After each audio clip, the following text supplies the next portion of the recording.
Let's look at the three components of Atkinson and Shiffrin's multi-store model of memory one by one. When information first enters the memory system, it goes into the sensory register. The sensory register is made up of separate sensory stores, one for each sense. For example, iconic memory stores visual information. To remember that, think of an icon. And then we have echoic memory, which stores sounds. And to remember that word, think echo as in sounds bouncing around.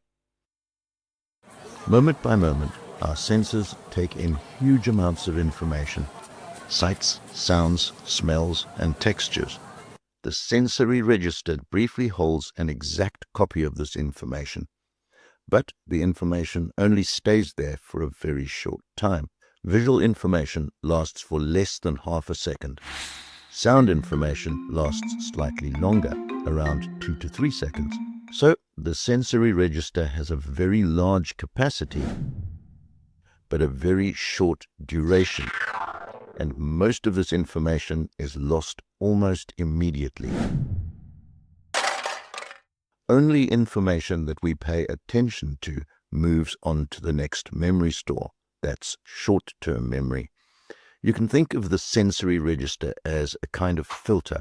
It allows the brain to decide what's important and what can be ignored. Without the sensory register, the brain would be overwhelmed by information. Now let's move on to the next memory store, short-term memory, often called STM. Once information has been selected by attention in the sensory register, it enters short-term memory. Short-term memory is where we hold information we're actively thinking about right now. For example, a phone number that you've just been told, a short shopping list, or instructions someone's just given you. Short-term memory has a limited capacity. According to George Miller, most people can hold about 7 items, plus or minus 2, in short-term memory at one time. If we try to hold too much information, some of it is pushed out. This is why we forget phone numbers so easily if we don't repeat them. Without rehearsal, information usually lasts about 18 to 30 seconds. If we don't do anything with the information, it fades away. The main type of coding in short-term memory is acoustic coding. This means information is often stored by how it sounds.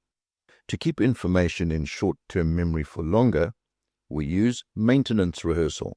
For example, repeating a short grocery list as you walk into a supermarket. For information to move into long-term memory, a different process is needed. Long-term memory is where information is stored for long periods of time, sometimes for years or even a lifetime. Long-term memory has a very large capacity. Some psychologists believe it might be unlimited. The duration of long-term memory can be very long, from minutes to decades. The main type of coding in long-term memory is semantic coding. This means information is stored based on meaning. For example, remembering facts, concepts, experiences, and knowledge because we understand them. Information moves from short-term memory to long-term memory through elaborative rehearsal. Elaborative rehearsal involves thinking about the meaning of information, linking it to existing knowledge, and making it more meaningful. This is why understanding helps memory much more than simple repetition. According to the multi-store model, information can also move back from long-term memory into short-term memory, and this process is called retrieval. For example, when you answer an exam question, you retrieve information from long-term memory into short-term memory so you can use it. To summarize, information enters the sensory register through the senses. Attended information moves into short-term memory. With rehearsal, information can move into long-term memory. Information can be retrieved from long-term memory back into short-term memory. The Atkinson and Shiffrin multi-store model is described as a linear step-by-step model of memory. It was one of the first models to clearly explain how memory works as a system, and it remains a key model in psychology.